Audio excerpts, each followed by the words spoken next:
Hello नमस्कार, मैं हूं दीपक और आप देख रहे हैं डीएसके टॉक्स। कल रात का बिग बॉस 18 का एपिसोड एक उत्कृष्ट जबरदस्त वाला एग्जाम्पल कि बिग बॉस किस हद तक स्क्रिप्टेड हो चुका है, किस हद तक बिग बॉस में सारी चीजें बिग बॉस खुद प्लान करते हैं बट ठीक रहा कंटेस्टेंट पर फोड़ दिया जाता है और बाहर बैठे फैंस को लगता है कि अरे हाँ ये तो सब कुछ रियल है, अरे सब कुछ कंटेस्टेंट करते हैं। जिस तरह से सलमान खान आकर के पब्लिक को बरगलाते हैं कि बिग बॉस में कुछ भी स्क्रिप्टेड नहीं होता, डीएस के जैसे लोग तो कुछ भी बोलते रहते हैं, दुनिया का बड़े से बड़ा राइटर भी बिग बॉस को स्क्रिप्ट नहीं कर सकता। जबकि बिग बॉस में चीजें कैसे स्क्रिप्ट होती हैं, कैसे प्री प्लान होती हैं, कैसे पूरा मैच फिक्स होता है, ये आपने कल रात के एपिसोड में देखा जब बिग बॉस अनाउंस करता है कि कौन बनेगा नया टाइम गॉड।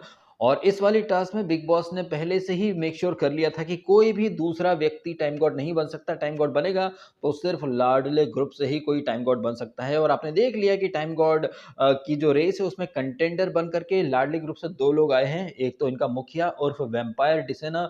वेम्पायर डिसेना से मुझे याद आया कि भाई इसने जो सीरियल करा था उसमें ये वेम्पायर बनता था। और इस वेम्पायर डिसेना की जो जोड़ीदार है जिसका क्या नाम है, ईशा। अरे भैया, ईशा से मुझे याद आया कि कल रात के एपिसोड में ईशा ने खुद कबूल कर लिया कि उसके नाम की स्पेलिंग में EISH है। इसमें जो ई है दैट रिप्रेजेंट्स ईविल।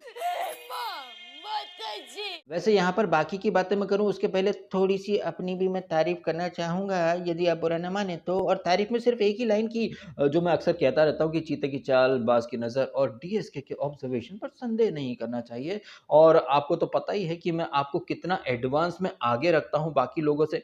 सीज़न शुरू हुआ था तभी मैंने इसको सारा आरफ़ीन खान को चुड़ैलों की वारिस बोला था और एक दिन पहले के एपिसोड में उसने मुझे सही साबित कर दिया। और कल रात का एपिसोड आया उसके पहले जो मैंने रिव्यू डाला था, रिव्यू में थंबनेल क्या थी, ईशा को मैंने चुड़ैल के तरीके से दिखाया था। और कल रात के एपिसोड में वंस अगेन ईशा सिंह उर्फ ईशा इविल सिंह ने मुझे सही साबित कर दी कि हाँ भाई डीएसके, आपका ऑब्जर्वेशन ईशा सिंह के बारे में जबरदस्त माइंड ब्लोइंग था। और आपने सबने खुद ही देख लिया और खुद ही सुन लिया कि ये ईशा कैसे अविनाश को कहीं ना कहीं कन्विंस करने के चक्कर में बड़ी बड़ी बातें कर बैठी कि मेरे नाम में जो ई है ना दैट रिप्रेजेंट्स ईविल। और मैंने ये वाला जो साइड है ना अपनी क्यूट भोली-भाली मासूम अदाओं में छुपा करके रखा है। और ये सारी बातें वो अविनाश से क्यों कर रही थी? सो दैट अविनाश की प्रायोरिटी में वो ऊपर आ जाए विवियन से। और अविनाश की प्रायोरिटी लिस्ट में टॉप पर आने के लिए इविल ईशा सिंह को कुछ खास करने की ज़रूरत भी नहीं है, बिकॉज़ उसकी मम्मी ने उसे सिखाया है कि अंधेरी रातों में जब बत्ती बुझ जाए तब कंबल में दंगल कर लेना अविनाश के साथ और वो लौंडा जो है वो विवियन को नीचे और तुम्हें ऊपर लेकर के आ जाएगा। इन्हीं हरकतों को तो इविल ईशा सिंह की मम्मी ने प्राउड हरकतों का नाम दिया था। वैसे यहाँ पर ये जो इविल कनेक्शन है इनका, ईशा का और विवेन का, इसके बारे में थोड़ा और विस्तार से मैं बात करना चाहूँगा। और वो बातें ये हैं कि ये जो कैरेक्टर्स इन लोगों ने प्ले करे होंगे, ईशा का तो मुझे पता नहीं कि उसने कभी चुड़ैल डायन का कोई रोल प्ले करा है या नहीं।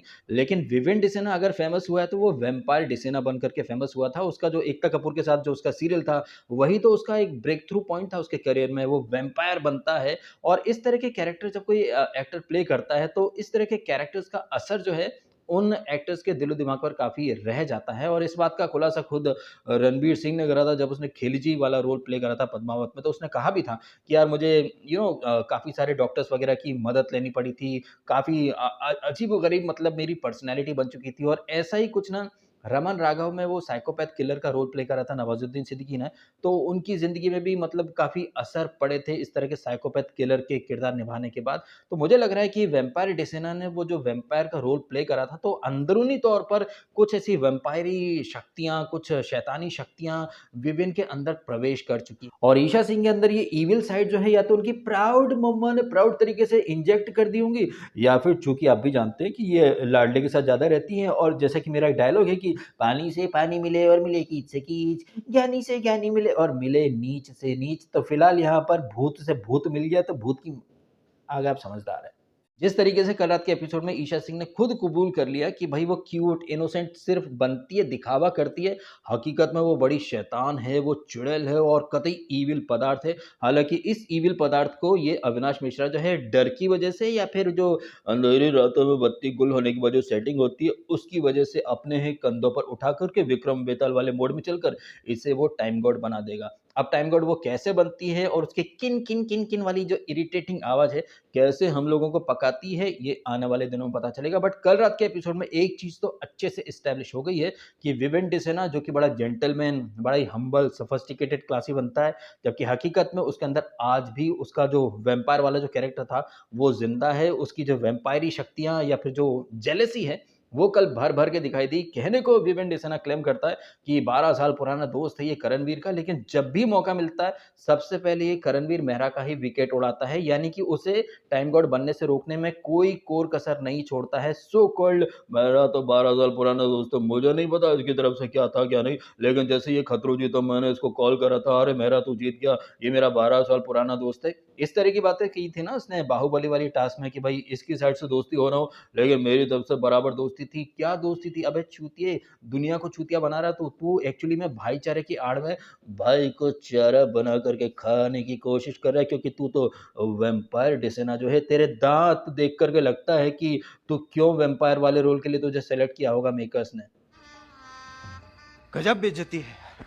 एनीवेज अब आ जाते हैं कल रात के एपिसोड के ऊपर। तो कल का एपिसोड शुरू होता है, एंथम वेंथम होता है, उसके बाद हम देखते हैं कि तेजिंदर पाल सिंह बग्गा जो कि बड़े जाने-माने पॉलिटिशियन हैं, अगर मोदी जी पीएम नहीं होते तो शायद बग्गा ही पीएम बनने वाला था। इतना सुपर डुपर हिट इनका पॉलिटिकल करियर चल रहा था, लेकिन उस अच्छे खासे पॉलिटिकल करियर को आग लगा करके बग्गा यहाँ पर सारा आरफिन के साथ फुगड़ी खेलने आया था। बिग बॉस ये करण मेरे पर्सनल करियर पे जाता है, मेरे पॉलिटिकल करियर पे जाता है, पर्सनल टिप्पणी करता है बिग बॉस, उसके गम को भुलाने के लिए मैं आरफिन खान की पत्नी के साथ फुगड़ी-फुगड़ी खेलूँगा, टच करने का कोई मौका नहीं छोड़ूँगा बिग बॉस, और मैं सवेरे उठते से ही चड्डा पहन करके पूल में एकदम गोते खेलूँगा, अपनी जबरदस्त पेट ठुल्लम-ठुल्ला जो पेट है, वो मैं दिखाऊँगा सारा आरफिन खान को, और उसके बाद मैं सारा आरफिन को अपनी बड़ी भी बोलूँगा, लेकिन इस बारे में कोई कुछ बोलेगा तो मैं कोने में बैठ करके रोऊँगा बिग बॉस। तो ये बग्गा जो कि एक तरफ क्लेम करता है कि भाई साहब मैं एक जानी-मानी हस्ती हूँ, मेरे ऊपर आप पर्सनल कैसे जा सकते हो? एट द सेम टाइम वो किसी और के लोगा के साथ एकदम मतलब नैन-मटक्का सेटिंग वगैरह सब कुछ करता फिर रहा है। इसी दौरान आप देखते हैं वो जो 3 सस्ती हीरा मंडी की जो छपरियाँ हैं, ये वो क्या ईडन गार्डन की रोज़ किसके बारे में बात करी थी वो? अदिति की बात करी थी कि जौ तो कटवा दिया, मतलब प्लास्टिक सर्जरी, प्लास्टिक की जो डॉल्स हैं वो प्लास्टिक सर्जरी की बातें कर रही थी। वहीं अब चूँकि इनको एक टास्क मिला है ना भई, ज़्यादा से ज़्यादा लोगों से कनेक्ट हो जाओ अदरवाइज़ एलिमिनेट हो जाओगे, तो ये इसी कोशिश में लगी हैं अदिति, ये क्या नाम है इसका, यामिनी और ये सब। कशिश कुछ खाती है क्या, कुछ आवाज़ होती है तो श्रुतिका बोलती है दूर जा कर के खा लो। ये सारी बातें होती रहती है। चाहत पांडे जो है वो रजत से पैचअप वगैरह करने की कोशिश करती है, बिकॉज़ टाइम गॉड बनने वाली जो एक्टिविटी वो शुरू होने वाली है। वहीं हम देखते हैं कि डेली जो रूटीन चल रहा होता है वो सब चलता है। इसी दौरान दिग्विजय की जो टाइम गॉड की अवधि वो खत्म हो जाती है। हालाँकि इसके पहले दिग्विजय और ईशा काफ़ी ज़्यादा मतलब बातचीत करते हैं। चूँकि क्या है कि भई टाइम गॉड एक्टिविटी होने वाली है, तो Isha evil Isha make sure करती है कि भाई ज़्यादा से ज़्यादा लोग उसके कहीं न कहीं पाले में आ जाएँ। इसलिए वो दिग्विजय से बात करती है या फिर दिग्विजय को ब्रेन वॉश करने की कोशिश करती है। एनीवे तो ये जो ईशा रहती है वो दिग्विजय से बात करती है। दिग्विजय बोलता है कि भई मैं तो गेम को प्रायोरिटी रख रहा हूँ, और इसका जो गेम वर्ड है इसे बिग बॉस ने पकड़ लिया है और भर-भर के टॉन्ट मारता है। बट क्या दिग्विजय पूरी तरह गलत है? क्या ये शो रिश्तों का शो है? क्या जितने लोग रिश्ते निभा रहे हैं सबको एक-एक रिश्ते वाली ट्रॉफी दोगे क्या? तो कैसे बिग बॉस कह कर के पब्लिक को चूतिया बना रहा है? और ये बात तो खुद वैम्पायर डिसेना ने भी बोली थी ना, जब वो करण को स्पून फीड करने संदीप सिकंद आया था, तो ये वैम्पायर डिसेना क्या बोला था, "अरे ये कोई रिश्तों का शो थोड़ी है, ये तो गेम है, ये रिश्ते छन-छन करके टपक जाते हैं।" एक तरफ रिश्तों का शो नहीं है, वहीं सलमान खान और मेकर्स मतलब ज़िद पर अड़े हैं कि नहीं रिश्ते, रिश्ते, रिश्ते, रिश्ते। जिस तरीके से दिग्विजय एकदम क्लियर बोल देता है कि भाई ऐसा कि मेरी प्रायोरिटी पर ट्रॉफी है, मैं थोड़ी ना बाहर जाकर के दिखाने वाला हूँ कि देखो ये मेरा नया दोस्त है, ये मेरा नया दोस्त है। भाई ये कुछ नहीं, ये सब क्या है कि एकदम चोचलापंती है बिग बॉस की, रिश्ते, रिश्ते, रिश्ते के ऊपर ये, रिश्ते के ऊपर वो। अगर हमें रिश्ते, रिश्ते देखना होता तो हम ये रिश्ता क्या क्या कहलाता वो नहीं देख लेते, या कोई सीरियल नहीं देख लेते। लेकिन कैसे बिग बॉस वाले बिग बॉस को एक सीरियल बनाने पर उतारू हो चुके हैं। एनीवेज़ तो यहाँ पर दिग्विजय और ये ईशा वगैरह बातचीत करते रहते हैं। ईशा भर-भर के ट्राई करती है कि कैसे भी करके दिग्विजय को अपने पाले में ले आए, लेकिन दिग्विजय काफ़ी क्लियर था उस समय तक, लेकिन टास्क में इसने थोड़ा-सा फंबलपंती कर दी थी। अच्छा ये टास्क शुरू हो उसके पहले बिग बॉस आते हैं, अनाउंस करते हैं, और दिग्विजय तुम्हारी अवधि खत्म हो रही है, तुम किस एक इंसान को टाइम कोड बनते हुए नहीं देख सकते। तो दिग्विजय बोलता है अविनाश को, ले भाई बिग बॉस को क्या भाई थाली में सजा करके एक अपॉर्च्युनिटी मिल गई। वो तो खैर पहले से ही मिली हुई थी बिग बॉस को। कुछ भी होता संचालक तो लाडले ग्रुप से ही बनाया ना बिग बॉस ने। और ये सब तो आपने भी देखा देखा है ना, कभी ईशा को संचालक बनाते हैं, कभी लाडले को संचालक बनाते हैं और इस बार अविनाश को संचालक बना दिया। मतलब कुछ भी हो, पावर जो है वो इनका जो चपड़गंजू वैम्पायर्स हैं इन्हीं के पास रहनी चाहिए। बिग बॉस ने ये मेक श्योर कर लिया था और बाद में तो जो भी कुछ हुआ वो तो सरासर तौर पर मैच फिक्सिंग थी, क्योंकि पिच इनका, बॉल इनकी, बैट इनकी, एम्पायर इनका, अल्ट्रा एज, डीआरएस सब कुछ तो इन्हीं का था। तो ऑब्वियसली इन्हीं में से किसी को टाइम गॉड बनना ये तो लाजमी था। ठीक वैसे ही जैसे फुद्दू फरहान की अम्मी का नाम शब्बो आज़मी। तो ये जो कुछ भी टास्क है इसके बारे में ज़्यादा दिमाग लगाने की, माथाफोड़ी करने की ज़रूरत तो है ही नहीं, क्योंकि अब तो ये जो वैम्पायर ग्रुप जो है इसमें वो डोलू भी घुस गया है। डोलू से याद है रजत दलाल, और ये तो आप जानते हैं कि वैम्पायर डेसेना को डोलू कौन बोलता था? वही रजत दलाल, जो कि गुंडा है, रजत दल्ला है, वो धमकी देता है, उसका लो स्टैंडर्ड है। लेकिन इसी लो स्टैंडर्ड वाले रजत दलाल के ऊपर शोल्डर पर चढ़ करके अब ये जो डोलू है ये आगे जा करके मतलब टाइम गॉड बनने की कोशिश करने वाला है। वैसे यहाँ पर बिग बॉस का भी अब दोगलापन देखिए। जब रजत दलाल टाइम गॉड था तब बिग बॉस ने क्या बोला था, आप एक बार बन चुके हो तो अब आप जो है वो टास्क में पार्टिसिपेट नहीं कर सकते, दोबारा से नहीं बन सकते। लेकिन भाई अब क्या है कि लाडला भी तो है, उसको भी तो ऊपर उठाना है। तो अब वो बिग बॉस जिसने कि रजत को मना कर दिया था, लेकिन अब सडनली अब ऐसा है कि बाकी घर वालों के साथ ना ये जो 3 एक्स टाइम गॉड हैं इनमें से कोई एक जो है वो फिर से कंटेंडर बन सकता है। तो ऑब्वियसली कौन बनेगा? भाई साहब लाडला ही बनेगा, क्योंकि रजत दलाल जो कि कल तक इसको डोलू बोलता था, अविनाश को पोपट बोलता था, 1760 तरह की शेरो शायरियां चिपता था, लेकिन कैसे अब सस्ता गुलाम बन चुका है। इस हद तक गुलाम बन चुका है कि वो अपनी पीठ पर लाद करके डोलू को आगे ले जा रहा है। बाहर रजत के जितने फैंस हैं वो भर-भर के कहीं न कहीं रजत के सपोर्ट में विवियन फैंस को गरियाते थे। अब देख लीजिए, और यही बात मैं बार-बार आपके सामने कहता आया हूँ, बिग बॉस 12 से लेकर अब तक आप देखो, वहाँ पर श्रीसंत के भी लड़ते-भिड़ते थे, फैंस भी लड़ते-भिड़ते थे अपना-अपना पक्ष लेकर, लेकिन शो खत्म हुआ तो सब आपस में पार्टी कर रहे हैं। बात तो सही है। अल्टीमेटली कटता तो फैंस का ही है ना। जिस तरह से रजत ने अपने सारे फैंस का काट दिया, कल तक वो विवियन को गाली देता था, आज वो उसका सगा बन चुका है। तो यार ये सारी चीजें आप भी तो देख रहे हैं। एनीवेज, तो ये जो टास्क है ये शुरू हो जाती है। अविनाश को बना दिया जाता है संचालक विथ लॉट्स ऑफ अधिकार, कि जो भी फैसला होगा वो अविनाश का ही फैसला अंतिम सत्य माना जाएगा। तो उसके बाद इस टास्क में आई डोंट थिंक कि किसी को कुछ करने की जरूरत भी थी। अब यहाँ पर मैं ये भी नहीं बोल सकता कि यार करण ने एफर्ट्स नहीं लिए, बाकी लोगों ने एफर्ट्स नहीं लिए, क्योंकि उनके एफर्ट्स लेने से कुछ परिवर्तन होने वाला था नहीं, क्योंकि सारे कॉल तो यहाँ पर अविनाश के थे। अविनाश ही सर्वे सर्वा था टास्क में। हालांकि बिग बॉस उसको थोड़ी देर के लिए टोंट मार देते हैं कि भाई तुम अपने रूल नहीं बना सकते, बट फिर भी सारे अधिकार ज्यादातर तो इसी के पास थे। तो भाई जिसकी लाठी उसकी भैंस, सैया भाई कोतवाल, तो डर काहे का। तो तमाम कोई कितने भी आर्ग्यूमेंट कर ले, कोई कितना स्लो मोशन में ला करके दिखाए, नहीं ये पहले आया, इसका पैर अंदर था, उसका पैर बाहर था, दिग्विजय के साथ गलत हो गया, दिग्विजय को पीछे से हिंट दी करण ने तो उसका एक मुद्दा बन गया। ये सारी की सारी बातें बेमानी हो जाती हैं, क्योंकि जैसा कि ऑलरेडी आप भी जानते हैं, जब सैया भया कोतवाल तो डर काहे का, क्योंकि सारे कॉल लेने का अधिकार तो अविनाश को था। और अविनाश ने जो कॉल लिए हैं उसके अकॉर्डिंग दावेदार कौन बने हैं? उसकी बिस्तरा पार्टनर इविल ईशा, उसका मालिक विवियन, और उधर से ईडन गार्डन की रोज, जिसे कि रजत दलाल टास्क में जिताना चाहता था। बट रजत दलाल की प्रायोरिटी पर तो सारा अरफीन खान थी और बग्गा। बट बग्गा का जो मिनिएचर था वो तो रजत ने ही कुचल दिया। देखो यार, बग्गा के साथ वाकई में बहुत गलत हो रहा है। जो रजत दलाल इसको सेव करता है, पिछले वीक अपनी प्रायोरिटी पे रखता है, वही अपने भारी भरकम पैरों से इसका मिनिएचर कुचल देता है। यही नहीं, एक और बड़ा वाला जख्म, जिस सारा अरफीन के साथ ये फुगड़ी फुगड़ी खेलता है, जिसे टच्चम टच्ची करता है, वो सारा अरफीन खान भी कंटेंडर नहीं बन पाती है। अरे एक जख्म हो तो आदमी सहे भी। भाई ये बग्गा को तो भर भर के जख्म मिल रहा है, न खुदा ही मिला, न विशाल सनम, न इधर के रहे न उधर के रहे, न खुद बन पाया न सारा बन पाई, और मुझे तो लग रहा है कि बाहर इसको कूटेंगे मिलकर के सारे भाजपाई। खैर इन सारी बातों में इस सीजन की जो परंपरा, प्रतिष्ठा और अनुशासन बन चुका है वो सीन हमें देखने को मिलता है जब करणवीर मेहरा को इस रेस से बाहर करता है उसी का 12 साल पुराना दोस्त, जिसका नाम है वैम्पायर डिसेना, जो क्लेम करता है कि करण उसका दोस्त है। लेकिन करण से इतनी ज्यादा फटके फलावर हो चुकी है इस वैम्पायर डिसेना की कि भाई वो मेक श्योर करता है कि कुछ भी हो जाए करण जीत ना पाए। तो करण का खौफ जो है वो वैम्पायर डिसेना के अंदर इतना है कि वो मेक श्योर करता है पहली फुर्सत में कि भले कोई भी जीत जाए करण ना जीत पाए। तो करणवीर मेहरा जो वो किस कदर हावी है इनके दिलो दिमाग में कि भाई इन्हें पहली फुर्सत में सिर्फ करणवीर मेहरा ही दिखता है। और करण को नीचा दिखाने के लिए ये जो ग्रुप है इसमें जो ईविल है ईशा, भाई वो कैसी भद्दी भद्दी बातें करती, तुम चीप हो, तुम बिलो द बेल्ट बातें करते हो, बेल्ट बांध करके रखो तुम्हारे थिंग पर।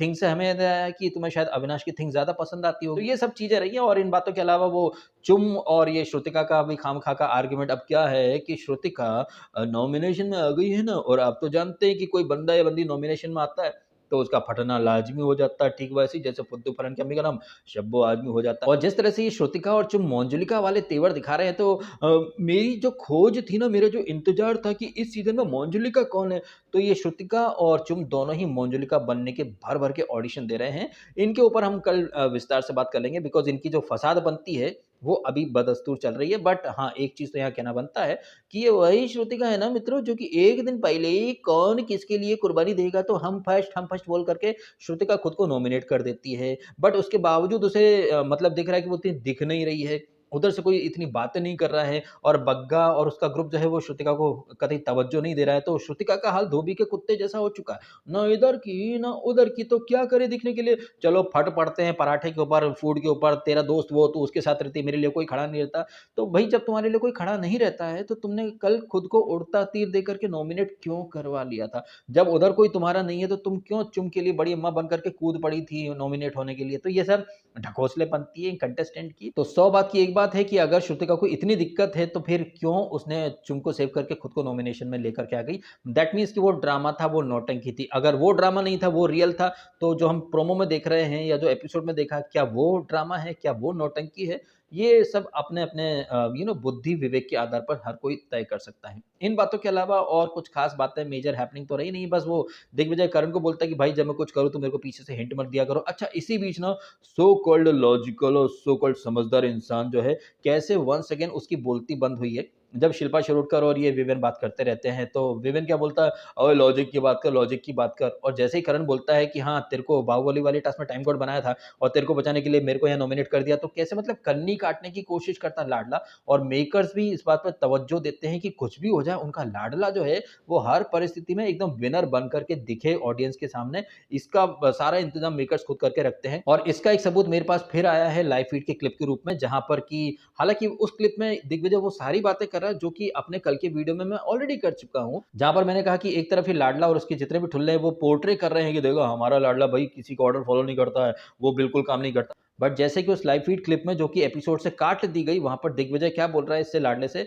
कि भाई ये आदमी पिछले 6-7 वीक से काम नहीं कर रहा था, इस कामचोर ठुल्ले को मैंने मतलब मजबूर कर दिया कि जाकर के टॉयलेट साफ कर रहा है। टॉयलेट का कोना कोना सफेद हार्पिक और नीले हार्पिक दोनों से साफ कर रहा है, फिर 10 लोगों के लिए खाना बना रहा है। तो वो बंदा जिसने बड़े घमंड में आकर के क्लेम करा था कि भाई मैं कुछ भी हो जाए हिसाब बराबर करूंगा, बिल्कुल काम नहीं करूंगा, बट कैसे वो काम कर रहा है, न सिर्फ काम कर रहा है बल्कि पहले से ज्यादा काम कर रहा है। तो ये एक तरफ से दिग्विजय की जीत थी ना, क्योंकि वो लोग जो कि काम नहीं करना चाहते थे अब इतना काम कर रहे हैं, इतना काम कर रहे हैं जितना कि पूरे सीजन में नहीं करा। तो वो जो क्लिप है एपिसोड से हटा दी मेकर्स ने, क्यों? क्योंकि उनका जो लाडला है वो वहां पर मतलब लात घूसे खा रहा था, रिसीविंग एंड पर था, उसे कोई जवाब नहीं सूझ रहा था। तो कैसे मेकर्स जो है मेक श्योर कर रहे हैं कि लाडला जो है वो हर तरीके से सिर्फ अच्छा ही दिखे, पॉजिटिव लाइट में ही दिखे, उसके ब्लंडर जो हैं वो सब काट दिए जाते हैं। अब मेकर्स जो है वो कितना ही एफर्ट लगा ले अपने लाडले को अच्छा दिखाने के, लेकिन उनका जो लाडला है थ्रू आउट द एपिसोड ऐसी कई सारी हरकतें कर देता है कि उससे उसकी ट्रू पर्सनैलिटी, वो जो विविन डिसेना के अंदर वेम्पायर डिसेना छुपा बैठा है, कतई जेलस, कतई इनसिक्योर, मतलब करण से इतनी फटके फलावर हो रखी है इन लोगों की कि भाई साहब पूछो मत।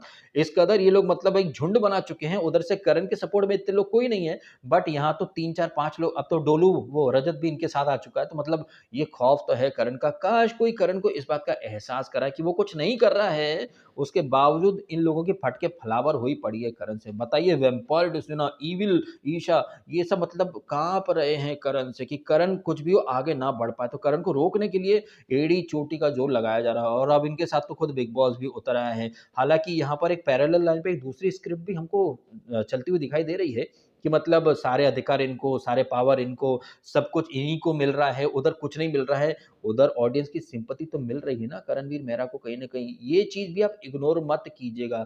जस्ट बिकॉज़ कि यहाँ पर मैं विवेन एंड ग्रुप को क्रिटिसाइज़ कर रहा हूँ, इसका मतलब ये नहीं कि मेकर्स जो करण के लिए एक सिंपैथी वेव क्रिएट कर रहे हैं, उससे हम इग्नोर कर दें। वहाँ कुछ नहीं मिल रहा है तो सिंपैथी वाली भी एक नदी तो बहाई ही जा रही है। अब इन सारी बातों के बारे में जो भी आपके सुझाव, आपके ओपिनियंस, आपके फीडबैक, आपके कमेंट शेयर कीजिएगा मेरे साथ। वीडियो अच्छा लगा तो लाइक ज़रूर कीजिएगा और कीजिएगा चैनल को सब्सक्राइब यदि आपने नहीं किया तो। चलिए मिलते हैं आपसे अगले वीडियो में। Thank you so much.